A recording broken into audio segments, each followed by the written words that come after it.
பிதா சுதன் பரிசுத்த ஆவியின் பெயராலே ஆமென். ஆண்டவர் உங்களோடு இருப்பாராக, உம் ஆன்மாவோடும் இருப்பாராக. மீகா தீர்க்கதரிசி புத்தகத்தில் இருந்து வாசகம். அதிகாரம் 7, இறை வார்த்தை 15. எகிப்து நாட்டிலிருந்து நீங்கள் புறப்பட்டு வந்த நாளில் நடந்தது போல நான் உங்களுக்கு வியத்தகு செயல்களை காண்பிப்பேன். ஆண்டவரின் அருள்வாக்கு. இறைவா உமக்கு நன்றி. கிறிஸ்துவுக்குள் பிரியமான என் அன்பு சகோதர சகோதரிகளே, இன்று வருடத்தின் முதல் நாள். உங்கள் எல்லோருக்கும் புத்தாண்டு நல் வாழ்த்துக்களை தெரிவித்துக் கொள்கின்றேன். இயேசுவின் பெயரால் நான் உங்களை ஆசீர்வதிக்கின்றேன். ஆண்டவர் தாமே இந்த ஆண்டு முழுவதும் உங்களுக்கு பக்கத்துணையாய் இருந்து அவருக்கு நீங்கள் உகந்த பிள்ளைகளாய் வாழக்கூடிய பலத்தையும் ஆற்றலையும் உங்களுக்கு கொடுத்து அனுதினமும் ஆண்டவருடைய வார்த்தைகளை வாசித்து நற்கருணை நாதரை உட்கொண்டு ஒரு பரிசுத்த வாழ்க்கை வாழும்படியாக உங்களுக்காகவும் உங்களுடைய குடும்பத்தில் உள்ள நபர்கள் ஒவ்வொருவருக்காகவும் நான் ஜெபிக்கின்றேன். அன்பார்ந்தவர்களே, இந்த அதிகாலையிலே, இந்த புதிய நாளிலே, இந்த புதிய ஆண்டிலே ஆண்டவர் நமக்கு ஒரு வார்த்தையை கொடுத்து இருக்கின்றார். நான் உங்களுக்கு வியத்தகு செயல்களை காண்பிப்பேன் என்று வாக்கு கொடுத்திருக்கின்றார். அப்படி என்றால் நம் கடவுள் எண்ணி முடியாத அதிசயங்களை உங்களுக்கு செய்ய காத்திருக்கின்றார். அன்பார்ந்தவர்களே, ஆண்டவர் ஒவ்வொரு நாளும் ஒரு வார்த்தைகள் மூலம் நம்மோடு பேசுகிறார் என்றால் அதன்படி வாழ நம்மை அர்ப்பணித்துக் கொள்ள வேண்டும். இரண்டாவதாக, நீங்கள் ஆண்டோடைய சமூகத்திலிருந்து ஜெபித்து ஆண்டவர் உங்களுக்கு வைத்திருக்கக்கூடிய ஆசீர்வாதமான வார்த்தைகளை நீங்கள் பெற்றுக்கொள்ள வேண்டும். மற்றவர்கள் உங்களுக்காக ஜெபம் செய்து ஆண்டவருடைய வார்த்தைகளை கொடுக்கலாம். அது அவர்கள் செயல்படும் பொழுது, அவர்கள் ஜெபிக்கக்கூடிய வேளையிலே ஆண்டவர் அவர்களுக்கு வெளிப்படுத்தி கொடுக்கலாம். அதை மட்டும் வைத்துக் கொண்டு வருடம் முழுவதும் ஜெபிக்க கூடாது. ஒவ்வொரு நாளும் புதிய நாளாய் இருப்பது போல் ஆண்டவர் ஒவ்வொரு நாளையும் உங்களுக்கு ஆசீர்வதித்து புதிய புதிய அவருடைய வார்த்தைகளால் உங்களை நிரப்ப சித்தமாய் இருக்கின்றார். அதை நீங்கள் அறிந்து கொண்டு ஆண்டவருடைய சமூகத்தில் இருந்து ஜெபிக்கக்கூடிய பிள்ளைகளாய் உங்களை நீங்கள் உருமாற்றிக் கொள்ள வேண்டும். எவ்வாறு ஆண்டவராகிய இயேசு கிறிஸ்து 3 சீடர்களையும் அழைத்து கொண்டு அந்த தாபார் மலைக்கு கடந்து சென்று அவர்கள் முன்பாக உருமாறினாரோ, அதே போல் நீங்களும் உருமாற்றம் அடைந்து உங்களுடைய குடும்பத்தையும் அதை போல் மாற்றி நீங்கள் ஒன்றாக இருந்து ஆண்டவருடைய சமூகத்தில் ஜெபிக்கக்கூடிய வேளையிலே ஆண்டவர் உங்களுடைய வாழ்க்கையில் அதிசயங்களை செய்வார். அப்படி இல்லை என்றால் நாம் ஆண்டவருடைய கரத்தில் இருந்து அற்புதங்களையோ அதிசயங்களையோ நாம் ஒரு நாளும் பெற்றுக்கொள்ள முடியாது. எனவே அன்பார்ந்தவர்களே, நல்ல ஒரு முடிவு எடுத்து ஒவ்வொரு நாளும் ஆண்டவரை தேடக்கூடிய பிள்ளைகளாய் இருக்க வேண்டும். அதை எப்படி நம்மளுக்கு ஆசீர்வதித்து கொடுப்பாராம் பாருங்கள். இஸ்ரவேல் மக்களை ஒரு முன்மாதிரியாய் ஆண்டவர் நமக்கு வைத்திருக்கின்றார்.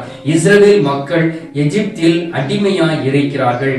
அந்த எகிப்து நாட்டில் அடிமையாய் கொண்டு செல்லப்பட்டார்கள். ஏனென்றால் ஆண்டவருடைய பிரசன்னம் அவர்களை விட்டு விலகியபடியினால் எதிரிகள் வந்து அவர்களை அடிமை வேலைக்காக எடுத்துக்கொண்டு சென்று விட்டார்கள். அவர்களுக்கு எதிராய் போரிட்டு அவர்களை வெற்றி கொண்டு அங்கு இருந்த சிறு பிள்ளைகள், இளம் பெண்கள், திருமணமானவர்கள் எல்லோரையும் அவர்கள் எகிப்திற்கு கொண்டு சென்று விட்டார்கள். அன்பார்ந்தவர்களே, ஆனால் அங்கே அடிமை வேலை செய்து கொண்டிருந்த நேரத்தில் அவர்கள் ஆண்டவரை நோக்கி கண்ணீர் சிந்தி அழுகிறார்கள். ஆண்டவரை நோக்கி ஓலமிட்டு அழுகிறார்கள்.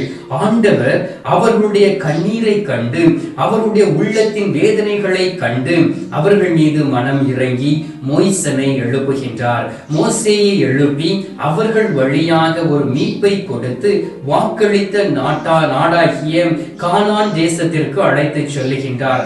அவர்கள் சென்ற இடங்களிலெல்லாம் எப்படிப்பட்ட அதிசயங்களை அவர்கள் கண்டார்கள், எப்படிப்பட்ட வியத்தகு செயல்களை காரியங்களை ஆண்டவர் அவர்கள் நடுவில் நிகழ்த்தினார் என்பதை நீங்கள் விடுதலை பயணம் புத்தகத்தை படித்து பார்த்தீர்கள் என்றால் உங்களுக்கு தெளிவாக தெரியும்.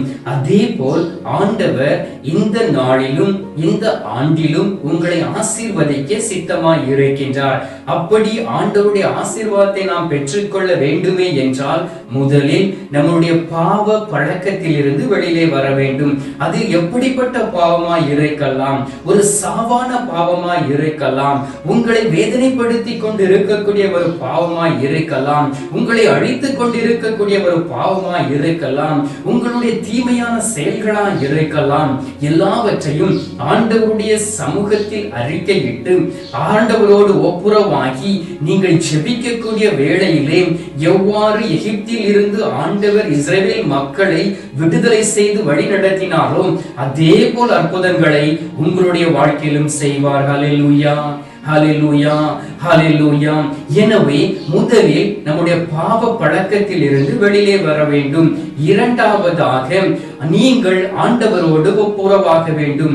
பாவ பழக்கத்தில் இருந்து வெளியே வந்த நீங்கள் உங்களை முழுவதும் ஆண்டவருடைய சமூகத்தில் ஒப்புக் கொடுத்து ஆண்டவரோடு இணைந்து பரிசுத்த ஆவியானுடைய வல்லமையை பெற்றுக்கொண்டு ஜெபிக்கக்கூடிய ஒரு பிள்ளைகளாய் இருக்க வேண்டும். அப்பொழுதுதான் உங்களை ஆண்டவர் மன்னித்த பிறகு ஆண்டவருடைய பிரசன்னம் உங்களை தொடர்ந்து வழி நடத்தும். பாருங்கள், இஸ்ரவேல் மக்கள் ஆண்டவரை நோக்கி ஓலமிட்டு அழக்கூடிய வேளையிலே ஆண்டவர் மனம் இறங்கி அவருடைய பாவங்களையும் அவருடைய குற்றங்களையும் மன்னித்தார். ஆனால் அவர்கள் சென்ற இடங்களில் எல்லாம் அவர்களுக்கு முன்பாகவும் பின்பாகவும் அவர்களை பாதுகாத்து வழி நடத்த மேகஸ்தம்பத்தினாலும் அக்னி ஸ்தம்பத்தினாலும் அவர்களோடு கூட இருந்தார். அதே போல் ஜெபம் என்கின்ற ஒரு ஆயுதத்தை நீங்கள் உங்களுக்கு ஒரு கருவியாய் வைத்து அந்த பாவத்தை வெற்றி கொள்ள வேண்டும்.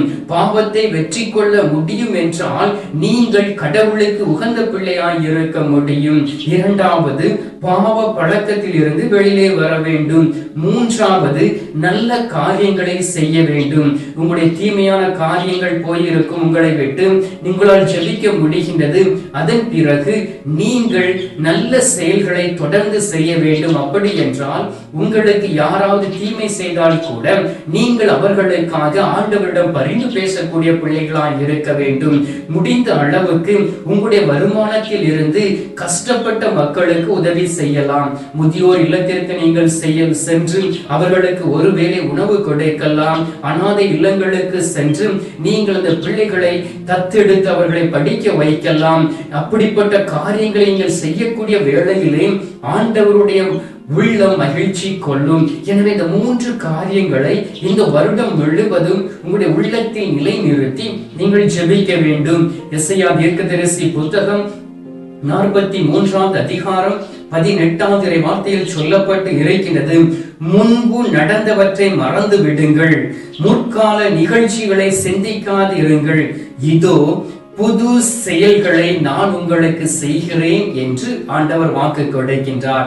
இந்த மூன்று வகையான காரியங்களை நீங்கள் செய்யக்கூடிய வேளையிலே முதலில் பாவத்தில் இருந்து மனமாற்றம், ஜெபம், மூன்றாவது உதவி, இந்த மூன்று காரியங்களையும் தொடர்ந்து செய்யக்கூடிய வேளையிலே புது செயல்களை ஆண்டவர் ஒவ்வொரு நாளும் உங்களுடைய வாழ்க்கையில் செய்வார். அவர் அதை செய்ய சித்தமாய் இருக்கின்றார். அதை அவரால் செய்ய முடியும் என்பதை நீங்கள் விசுவசிக்க வேண்டும். எனவே நீங்கள் 2020 ஆண்டில் நடந்த காரியங்களை மறந்து விடுங்கள். நீங்கள் சில பாவங்களை மறந்து விடுங்கள். அறிக்கையிட்டு மறந்து விடுங்கள். முற்கால நிகழ்ச்சிகளை பற்றி சிந்திக்காதீர்கள். என்னுடைய எதிர்காலம் எப்படி இருக்குமோ, வரக்கூடிய நாட்கள் 2021 ஆண்டு எனக்கு ஆசீர்வாதமாய் இருக்குமா இருக்காதா என்பதை பற்றி சிந்திக்காமல் நீங்கள் ஆண்டவரை நோக்கி இருந்து ஆண்டவருடைய வழியில் நடந்து எப்பொழுதும் அவரை பின்பற்றி அவரை விடாப்பிடியாக பிடித்து நடக்கக்கூடிய வேளையிலே எண்ணி முடியாத அதிசயங்களை நீங்கள் காண்பீர்கள். புது செயல்களை ஆண்டவர் உங்களுக்கு செய்வார். அதை தான் திருவெளிப்பாடு 21:5 சொல்லப்பட்டு இருக்கின்றது. இதோ நான் சகலத்தையும் புதியதாக்குவேன் என்று வாக்கு கொடுக்கின்றார். அதிசயங்களை செய்கின்ற தெய்வம் உங்களை வெறும் கையாய் விடுவது இல்லை. அவர் எல்லாவற்றையும் புதியதாய் மாற்றி ஒரு புதிய படைப்பாய் உங்களை மாற்றி ஒரு ஆசீர்வாதத்துக்குள் உங்களை அழைத்து செல்வார். எனவே மனம் மாறி நற்செய்தியை நம்பி ஆண்டவரோடு ஒன்றித்திருந்து ஆண்டவருடைய பிள்ளைகளை பற்றி அவதூறாக பேசாதபடி நீங்கள் பரிசுத்தமாய் வாழக்கூடிய வேளையிலே ஆண்டவர் வைத்திருக்கக்கூடிய கருவூலத்தில் இருந்து உங்களை ஆசீர்வதிப்பார். அதே போல் விடுதலை பயணம் 34:7 வாசித்து பாருங்கள். 1000 தலைமுறைக்கும் பேரன்பு செய்பவர், கொடுமையையும் குற்றத்தையும் பாவத்தையும் மன்னிப்பவர் நம் கடவுள். 1000 தலைமுறைக்கு, ஒரு தலைமுறை அல்ல, 1000 தலைமுறைக்கு. பாவம் செய்தான் 7 தலைமுறைக்கு தான் அந்த பாவம் கடந்து வரும் என்று ஆண்டவருடைய வார்த்தை சொல்லுகின்றது. ஆனால் ஆண்டவருடைய ஆசீர்வாதம் 1000 தலைமுறைக்கு கடந்து வருமாம். அவருடைய பேரன்பும் இரக்கமும் 1000 தலைமுறைக்கு கடந்து வரக்கூடிய வேளையிலே உங்களுடைய வாழ்க்கை ஆசீர்வாதமாய் இருக்கும். அதைத்தான் ஆண்டவர் உங்களுக்கு கொடுக்கின்றார். உங்களுடைய பாவங்கள் குற்றங்கள் எல்லாவற்றையும் மன்னித்து உங்களுடைய வாழ்க்கையில் எண்ண முடியாத அதிசயங்களை செய்ய இந்த நாளில் ஆண்டவர் சித்தமாய் இருக்கின்றார். ஹல்லேலூயா, ஹல்லேலூயா, ஹல்லேலூயா. எனவே அன்பார்ந்தவர்களே, நாம் ஆண்டவரோடு இணைந்து இருக்கக்கூடிய பிள்ளைகளாய் இருக்க வேண்டும். எண்ணிக்கை 6வது அதிகாரம் 24வது வார்த்தையில் சொல்லப்பட்டு இருக்கின்றது. ஆண்டவர் உனக்கு ஆசி வழங்கி உன்னை காப்பாராக. பாருங்கள், 2020ஆம் ஆண்டிலே ஆண்டவர் உங்களை பாதுகாத்து இருக்கின்றார். கொரோனா நோயில் விழுந்து விடாதபடி உங்களை பாதுகாத்து இருக்கின்றார். ஒருவேளை கொரோனா நோயினால் பாதிக்கப்பட்டு அதில் இருந்து நீங்கள் மீண்டு வந்திருக்கலாம். அது ஆண்டவருடைய கிருபையும் அவருடைய இரக்கமே தவிர வேறொன்றும் இல்லை. அந்த ஆண்டவர் உங்களை பார்த்து சொல்லுகின்றார், உங்களுக்கு இன்று முதல் ஆசி வழங்கி உங்களை காத்திடுவாராம். ஆண்டவருடைய பாதுகாப்பு மிகவும் அவசியம். அன்பார்ந்தவர்களே, ஆண்டவருடைய பாதுகாப்பு இல்லாமல் நாம் எதையும் செய்ய முடியாது. ஆண்டவருடைய வல்லமை இல்லாமல் நாம் எதையும் இந்த உலகத்தில் நிகழ்த்த முடியாது. நம்முடைய சொந்த ஆற்றலை சார்ந்து நிற்க முடியாது. அதை தான் பவுலடியார் அழகாக சொன்னார். நான் கிறிஸ்துவை பொருட்டு நான் படித்த எல்லாவற்றையும் நான் குப்பை என கருதுகிறேன், என்னுடைய அறிவை குப்பை என கருதுகிறேன் என்று அவர் சாட்சியாக இருந்தார். எனவே ஆண்டவருடைய பாதுகாப்பு நம்மிடம் இல்லை என்றால் நம்மால் மனிதர்களாய் வாழ முடியாது. ஆண்டவர் உங்களை கை நெகிழ்ந்து விட்டார் என்றால் இந்த உலகத்தில் நாம் நிலைத்திருக்க முடியாது. இணை சட்டம் 9வது அதிகாரம் 3வது வார்த்தையில் சொல்லப்பட்டு இருக்கின்றது. சுட்டெரிக்கும் நெருப்பை போன்று உங்களை வழிநடத்தி செல்பவர் உங்கள் கடவுளாகிய ஆண்டவரே என்பதை அறிந்து கொள்ளுங்கள். நம் கடவுளாகிய ஆண்டவர் எப்படிப்பட்டவராம்? சுட்டெரிக்கும் நெருப்பை போன்றவர். அதை நாம் அறிந்து கொள்ள வேண்டும். அந்த நெருப்பை நாம் ஆண்டவருடைய கரத்திலிருந்து பெற்றுக்கொள்ள வேண்டும். அப்பொழுதுதான் நாமும் ஒரு எரிகிற ஒளியாக, ஒரு நெருப்பாக இந்த உலகத்தில் வாழ முடியும். அன்பார்ந்தவர்களே, இந்த நாள் ஆண்டவர் உங்களை ஆசீர்வதித்து இருக்கின்றார். இந்த ஆண்டில் ஆண்டவர் உங்களை உயர்த்த போகின்றார்.